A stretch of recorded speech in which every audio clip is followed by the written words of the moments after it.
और ये बात बता दें ये साधु संतों देश को, ये देश के तमाम जो लोग इस वर्ण व्यवस्था को, जाति को बनाकर रखना चाहते हैं, हम उनको चैलेंज देते हैं। पुरानी पीढ़ी के नई पीढ़ी के लोगों में बुनियादी फर्क है। पुरानी पीढ़ी के लोगों ने तुम्हारा जुल्म सहा, जातिगत आधार पर छुआछूत सही, लेकिन नई पीढ़ी की जो आने वाली नस्ल है वो जुल्म को जड़ से खत्म करेगी। वो लड़ेगी, मरेगी, कटेगी, अपने सिद्धांतों के लिए जीवन कुर्बान करेगी। ये मुगालते में मत रहना कि तुम लोग इस तरह से इस देश को और इस देश के लोगों को गुलामी में रख सको। और ये निठल्ले निकम्मे जो 137 बैठे हैं, ये बेईमान लोग, ये इसलिए चुने जाते हैं जब सीट से कि ये दलितों की बात करें, कमजोर लोगों की बात करें, भूखे नंगों की बात करें, जो जातिवाद की चक्की में पिस रहे हैं उनकी बात करें, जो लोग सदियों से गुलाम हैं उनकी बात करें। लेकिन ये पार्टी के एजेंडा पर बोलते हैं, जब सीट से जाते हैं। आज ये 135 लोग यदि रिजाइन दे दें तो मोदी जी का मंत्री पद और प्रधानमंत्री पद और पूरी कैबिनेट कल ध्वस्त हो जाएगी, कल हो जाएगी।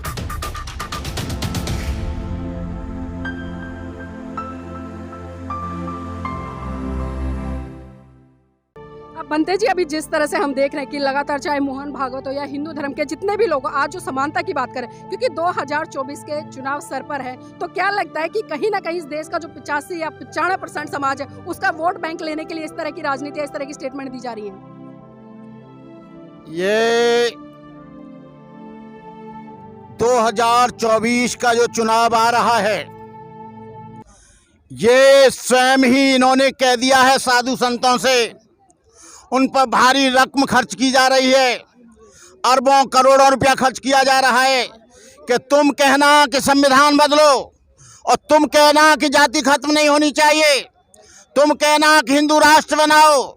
अलग अलग चैनलों से, अलग अलग तरीके से ये लोगों को मिसगाइड कराना चाहते हैं। जो देश की समस्या भूखमरी है, देश की समस्या बेरोजगारी है, देश की समस्या स्वास्थ्य है, देश की समस्या सांप्रदायिक है, देश की समस्या जातिवादी है, ये लोग उसकी तरफ ध्यान न दें और ये वोट पूरा का पूरा कमल में दे दें। इस बात का संरक्षण सबसे ज्यादा ये भारतीय जनता पार्टी दे रही है। यदि जनता पार्टी नहीं दे रही है तो तलवार निकाल कर जो साधु धमकी दे रहा है उसको अरेस्ट करके उसके जेल के सींचों में ठोका जा रहा है।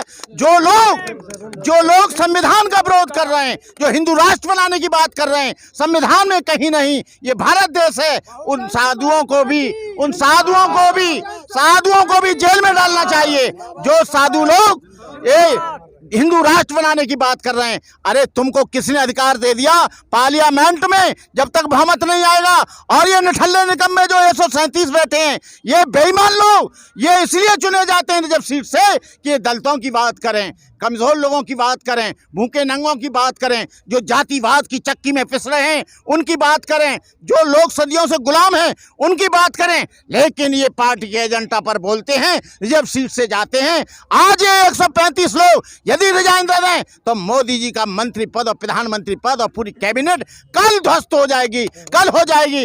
लेकिन आपको सोचना चाहिए, हम तो कहते हैं कि ये राजनीतिक आरक्षण खत्म होना चाहिए। आरक्षण की इसकी कोई जरूरत नहीं है, केवल नौकरी का, रोजगार का और डिमोशन एंड प्रमोशन का, जो रिजर्वेशन इन प्रमोशन है उसमें आरक्षण रहना चाहिए। लेकिन ये उसको भी खत्म कर रहे हैं, जिससे कि जो जमीन का आदमी था वो इनके ऊपर कुर्सी पे बैठ गया। इनको दिल हिल रहा है, इनका दिमाग हिल रहा है। कहने का मतलब ये है कि मैं तमाम देश के लोगों से, जो आदिवासी लोग हैं, एससी लोग हैं, एसटी लोग हैं, चाहे वो बैकवर्ड के लोग हैं, चाहे शेड्यूल कास्ट के लोग हैं, आप सोचना समझना, जो बहन मायावती ने जो काम किया, उन्होंने जो शेड्यूल कास्ट के लोग थे, जो बैकवर्ड के लोग थे, बहुजन समाज के महापुरुष थे, उनको समाज में सम्मान देने का काम केवल बहुजन समाज पार्टी ने किया, किसी और ने नहीं किया। बनते जी, एक आखिरी सवाल लेना चाहूंगी। अभी जिस तरह से पिछले दिनों जंतर मंतर पर एक हिंदू संगठन का बहुत बड़ा प्रदर्शन चल रहा था, वहां पर एक व्यक्ति, खासकर वो संत था, वो ये कहता नजर आ रहा था कि हमें किसी संविधान की जरूरत नहीं,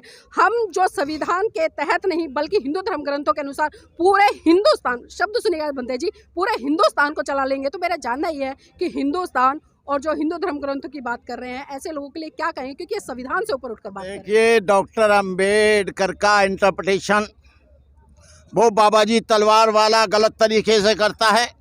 वो बोलता है कि बाबा साहब डॉक्टर अंबेडकर ने हमेशा हिंदू राष्ट्र बनाने के लिए और हिंदू धर्म को सपोर्ट करने की बात कही। अरे बाबा जी, यदि उन्होंने हिंदू समाज को और हिंदू धर्म को सपोर्ट करने की बात कही तो बाबा साहब ये 22 प्रतिज्ञाओं का कहाँ से ले आए? और 22 प्रतिज्ञा में तुमने गला काटने की बात करी। वो 22 प्रतिज्ञाएं राजेंद्र पाल की नहीं थी, वो 22 प्रतिज्ञाएं बाबा साहब डॉक्टर अंबेडकर की थी।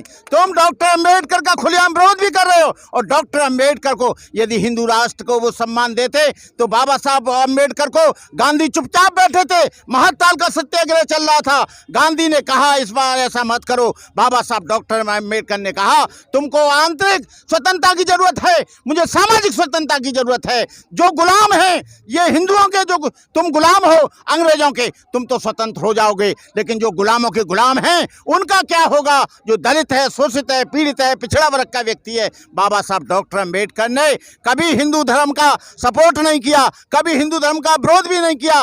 बाबा साहब को यदि आप सम्मान देते तो बाबा साहब डॉक्टर अंबेडकर को बौद्ध बनने की जरूरत नहीं पड़ती। बाबा साहब को सम्मान देते तो बाबा साहब 22 प्रतिज्ञा लेकर कभी यहाँ पर हिंदू धर्म को छोड़ने की तमन्ना नहीं करती। अरे आप पढ़कर देखना 22 प्रतिज्ञाओं को। 22 प्रतिज्ञा में लिखा है कि आज मैं भगवान बुद्ध तथागत गौतम बुद्ध की शरण में जा रहा हूं और आज मैं ऐसा महसूस कर रहा हूं कि हिंदू धर्म के नरक से मुझे छुटकारा मिल गया। जो बाबा साहब डॉक्टर अंबेडकर ने 13 सितंबर सन 1935 को जो एबला में कही थी कि हिंदू होना मेरे बस की बात नहीं है, लेकिन हिंदू होकर मरूंगा नहीं, उस प्रतिज्ञा को बाबा साहब डॉक्टर अंबेडकर ने 14 अक्टूबर 1956 को नागपुर की पवित्र दीक्षा भूमि में पूरा किया।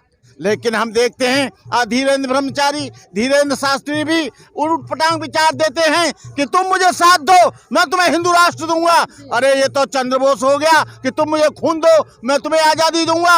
अरे हिंदू राष्ट्र का मतलब है ऊंच नीच, हिंदू राष्ट्र का मतलब है छुआछूत, हिंदू राष्ट्र का मतलब है एक धर्म का शासन, हिंदू राष्ट्र का मतलब है एक विचारधारा का शासन। अरे धीरेन्द्र शास्त्री जी, ये देश तुम्हारी बपौती जागीरदारी नहीं है, ये देश मुसलमानों का है, ये देश ईसाइयों का है, ये देश सिखों का है, ये देश जैनियों का है, ये देश आदिवासियों का है, ओबीसी का है। तुम अकेले कैसे बना दोगे, कैसे कर दोगे?